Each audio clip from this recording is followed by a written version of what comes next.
بسم اللہ الرحمن الرحیم الحمدللہ رب العالمین الصلاة والسلام علی سید المرسلین قال اللہ تعالی فی القرآن المجید والفرقان الحمید فاعوذ باللہ من الشیطان الرجیم بسم اللہ الرحمن الرحیم وَيَذْكُرُ اسْمَ اللَّهِ فِي أَيَّامٍ مَّعْلُومَاتٍ۔ قابل احترام ناظرین، یہ اللہ تعالیٰ کا بہت بڑا احسان ہے کہ اللہ تعالیٰ نے اپنے فضل و کرم سے سال کے 12 مہینوں میں کچھ اوقات،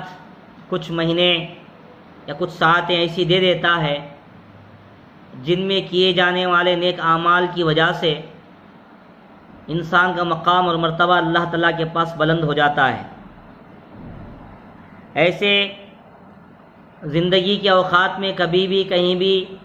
نیک اعمال بجے لائے جا سکتے ہیں،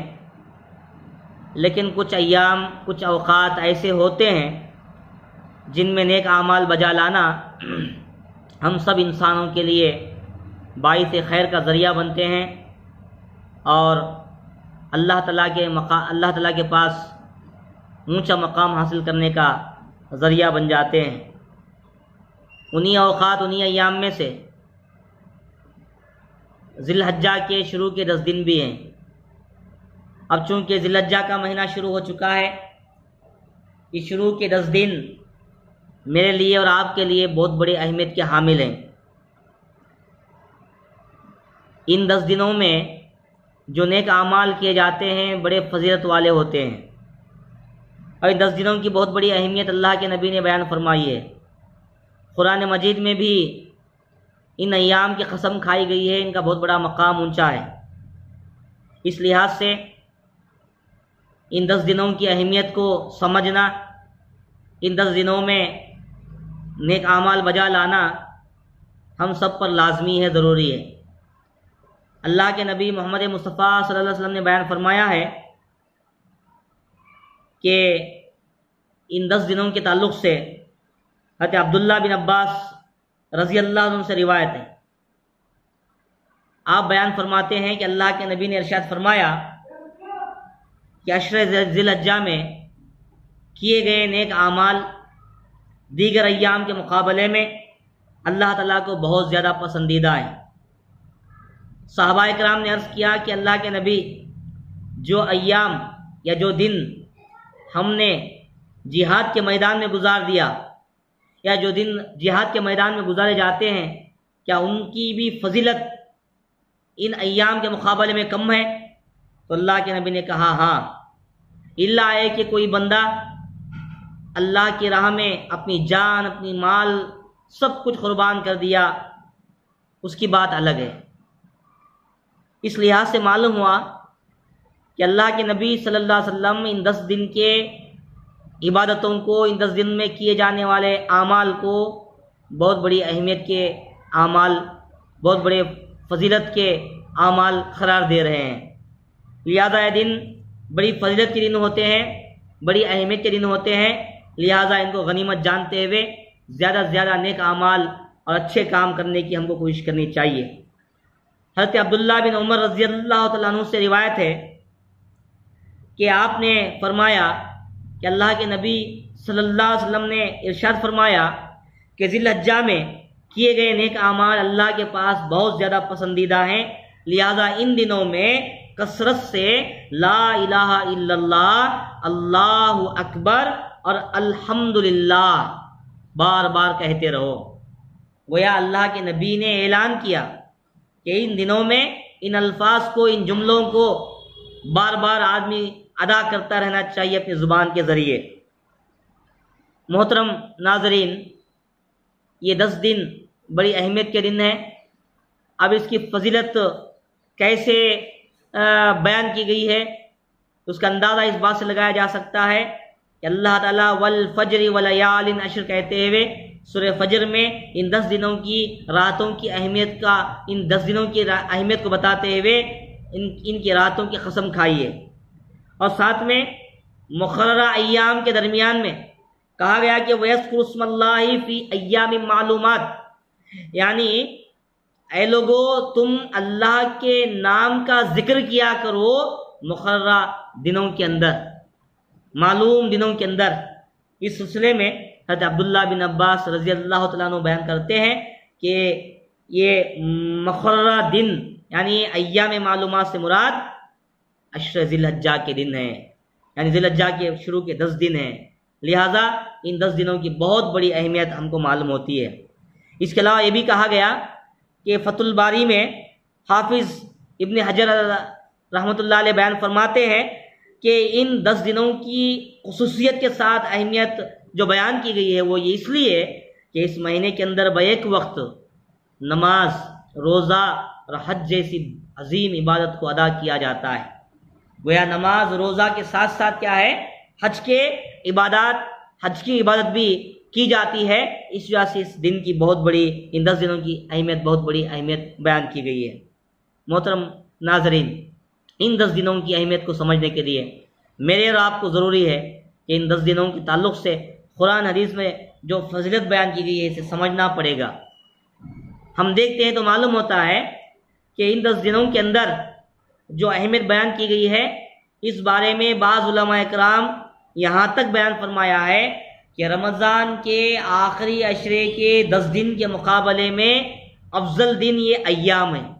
اس لیے بعض صحابہ کرام خصوصاً حضرت عمر فاروق رضی اللہ تعالیٰ عنہ اور رمضان کے چھٹے ہوئے روزے، جو روزے باقی رہ جاتے تھے رمضان کے، ان روزوں کی قضا کو ادا کرنا ان 10 دنوں میں ادا کرنے کو زیادہ ترجیح دیتے تھے۔ اور ساتھ میں یہ بھی کہا گیا ہے کہ یہ 10 دن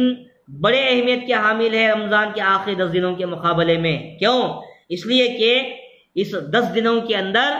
گویا عرفے کا دن ہے، اس 10 دنوں کے اندر یوم النہر یعنی عید کا دن ہے، قربانی کا دن ہے، اور ساتھ میں اللہ تعالیٰ عرفہ کے دن جتنا زیادہ لوگوں کو دوزخ سے، جہنم سے بچاتا ہے اتنا زیادہ کسی اور دن میں نہیں۔ اس وجہ سے رمضان کے آخری عشرے کے مقابلے میں یہ 10 دن کا یہ عشرہ بہت بڑا اہمیت کا حامل ہوتا ہے۔ لیکن بعض علماء کرام نے یہ بھی کہا ہے کہ ان 10 دنوں میں جو راتیں پائی جاتی ہیں ان کے مقابلے میں رمضان کی آخری راتیں بہت بڑی اہمیت کے حامل ہیں، اس لیے کہ ان راتوں میں شب قدر رکھی گئی ہے۔ اس وجہ سے ان راتوں کا بہت بڑا مقام، بہت بڑا مرتبہ ہم لوگوں کو دیکھنے کو ملتا ہے۔ محترم ناظرین، اس کے علاوہ اس عشرے کے اندر ہر مسلمان کو، چاہے مرد ہو یا چاہے عورت ہو، روزہ رکھنے کی تعلیم ہم کو دی گئی ہے۔ روزے کے تعلق سے ہم پڑھتے ہیں تو پتہ چلتا ہے کہ اللہ کے نبی صلی اللہ علیہ وسلم نے ہم کو تعلیم دی ہے کہ روزوں کا اہتمام کیا جائے۔ صحابہ کرام روزہ رکھا کرتے تھے، بلکہ یہ 10 دنوں میں شروع کے 9 دن مکمل روزہ رکھنے کا بھی ایک رواج ہم لوگوں کو نظر آتا ہے، اور ساتھ ساتھ میں گویا 9ویں دن کا روزہ یعنی عرفے کا روزہ ہم تمام لوگوں کے لیے کیا ہے، گویا پچھلے سارے گناہوں کو، پچھلے 2 سال کے گناہوں کو معاف کرنے کا ذریعہ بنتا ہے۔ لہذا یہ گویا روزے کی اہمیت کو ہم کو بیان کی گئی ہے۔ اس کے علاوہ، روزے کے علاوہ اگر ہم دیکھتے ہیں تو اس مہینے میں تکبیر، تحلیل یعنی اللہ کی بڑائی بیان کرنا، اور لا الہ الا اللہ کا اعلان کرتے رہنا، اور ساتھ میں تحمید یعنی اللہ تعالیٰ کی حمد و ثنا بیان کرنا ہم تمام مسلمانوں پر لازم ہوتا ہے۔ قرآن حدیث کو ہم مطالعہ کرتے ہیں تو پتہ چلتا ہے کہ تکبیرات کا یا تحلیل کا کوئی خاص انداز یا کوئی خاص الفاظ ہم کو دیکھنے کو نہیں ملتے ہیں۔ اس عشرے کے دنوں میں اور راتوں میں دن رات ایک مسلمان، چاہے مرد ہو یا عورت ہو، چاہے بوڑھا ہو، چاہے جوان ہو، چاہے بچہ ہو، ہر کوئی مسلم سماج کا ہر فرد گویا اللہ تعالیٰ کی تحلیل، اس کی تحمید اور اس کی تکبیر کو ادا کرنا چاہیے۔ حدیثوں میں ہم مطالعہ کرتے ہیں تو پتہ چلتا ہے کہ اس مہینے کے اس 10 دنوں میں باقاعدہ بڑے اہتمام کے ساتھ کیا ہے، تکبیر کی جاتی تھی، تکبیر کو بلند کیا جاتا تھا۔ لا الہ الا اللہ، اللہ اکبر اور الحمدللہ کے یہ الفاظ بار بار آدمی کو دہراتے رہنا چاہیے۔ چنانچہ حضرت عبداللہ بن مسعود کے ذریعے بات ایک روایت ملتی ہے جس میں الفاظ بیان کیے گئے ہیں کہ آدمی بار بار ان الفاظ کو دہرائے کہ اللہ اکبر لا الہ الا اللہ اللہ اکبر وللہ الحمد، اس قسم کے الفاظ کو آدمی بار بار دہراتا رہے۔ اور ہم دیکھتے ہیں کہ حضرت عبداللہ بن عمر اور حضرت ابو ہریرہ رضی اللہ تعالی عنہما یہ دونوں ان دنوں میں بازار کی طرف جاتے اور زور انداز میں، بڑی آواز میں، بلند آواز میں تکبیر کہنے شروع کر دیتے، اور ان کو دیکھ کر بازار میں رہنے والے تاجر اور بازار میں رہنے والے خریدار بھی باقاعدہ اپنی زبان کے ذریعے یہ حمد، یہ تکبیر، یہ تحلیل بولنے شروع کر دیتے، اور ان کی تکبیر کی آواز بھی بلند ہو جاتی۔ اور اسی انداز سے ہم دیکھتے ہیں حضرت عمر فاروق رضی اللہ تعالیٰ عنہ عرفے کے دن باقاعدہ اپنے خیمے میں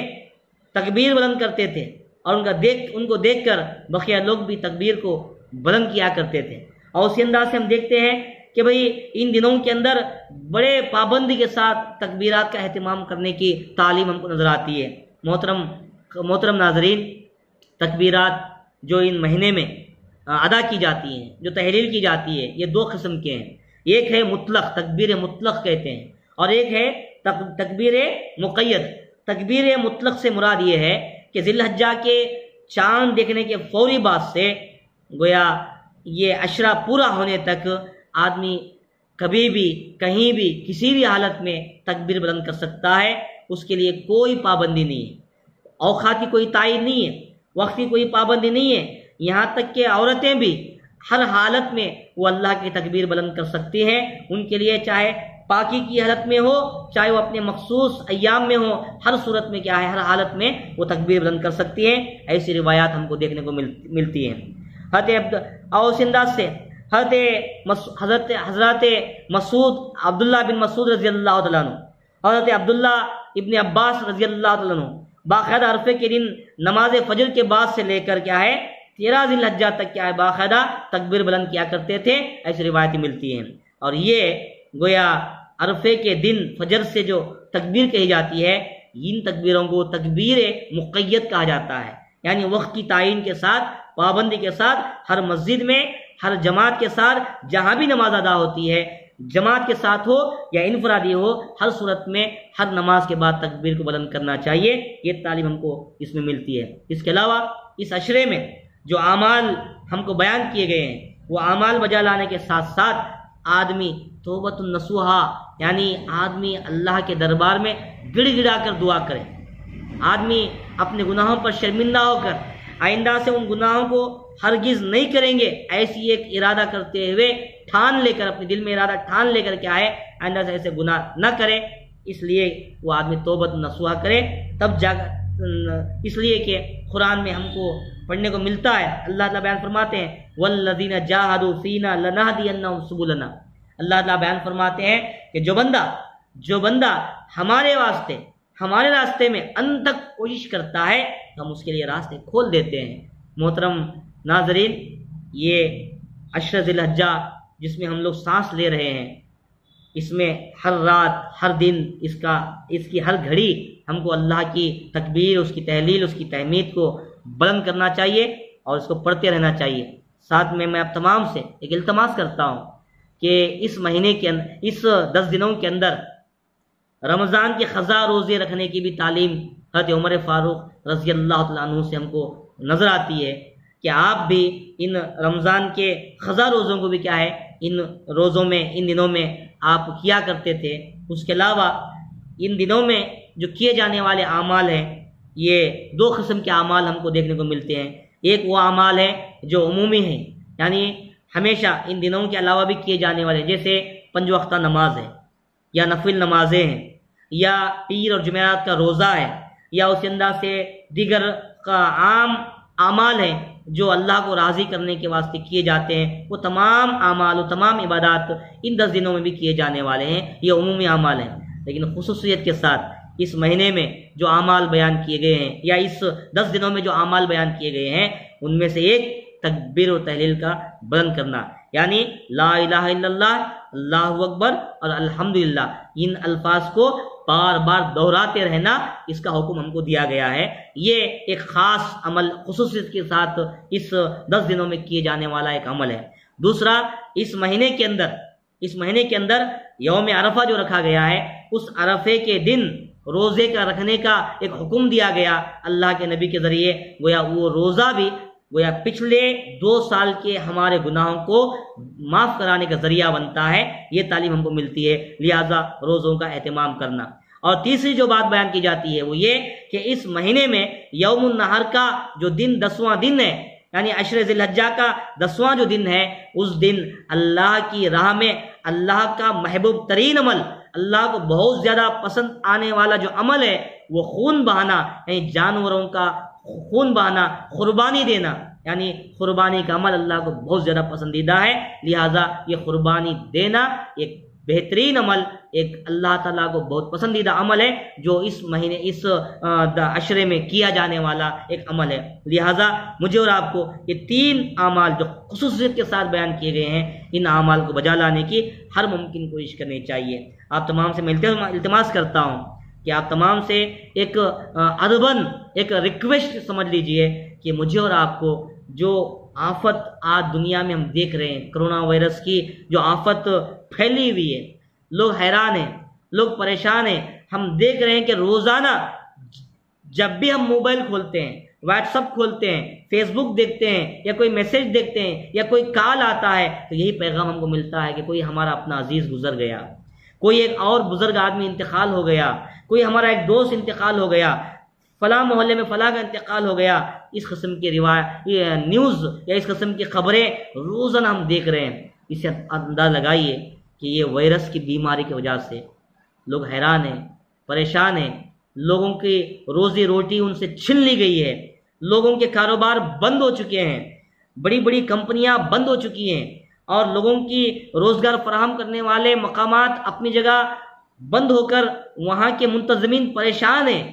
لوگوں کو دنیا میں ہم دیکھتے ہیں کہ لوگوں کو روزی روٹی کا یا ان کے لیے معیشت کا دیوالیہ ہو گیا ہے۔ ایسے وقت میں ہم تمام لوگوں کو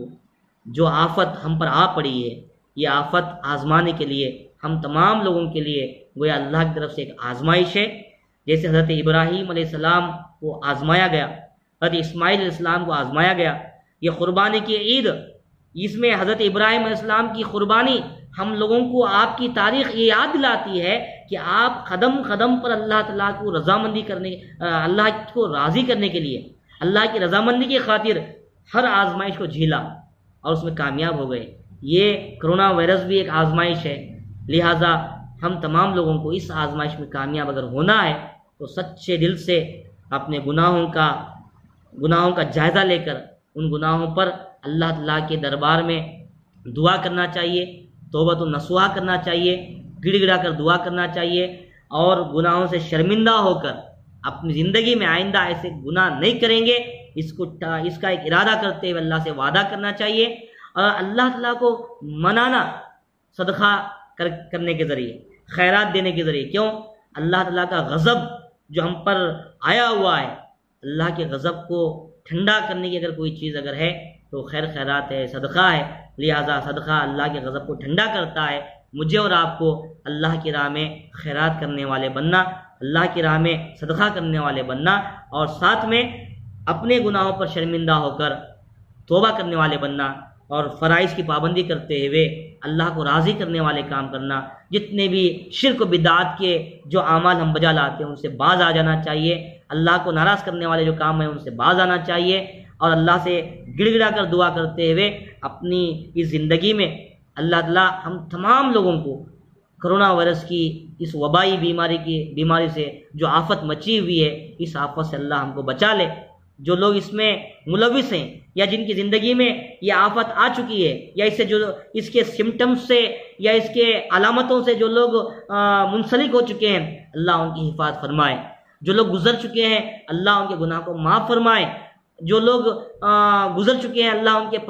پسماندگان کو صبر جمیل عطا فرمائے۔ یہ دعا ہم کو کرنا چاہیے۔ لہٰذا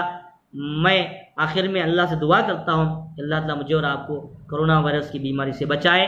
اور ساتھ میں اللہ کی راہ میں ہر چیز کی قربانی کرنے کی توفیق عطا فرمائے، اور ہماری نفسانی خواہشات کو قربان کرنے کی توفیق عطا فرمائے۔ اور یہ 10 دنوں کی اہمیت کو جانتے ہوئے ان 10 دنوں میں زیادہ سے زیادہ اللہ کی تسبیح، اس کی حمد و ثنا، اس کی تکبیر بیان کرنے کی، یا اس کی تحلیل، اس کی تحمید اور اس کی تکبیر کو بلند کرنے کی توفیق عطا فرمائے۔ وآخر دعوانا الحمدللہ رب العالمین۔ السلام علیکم۔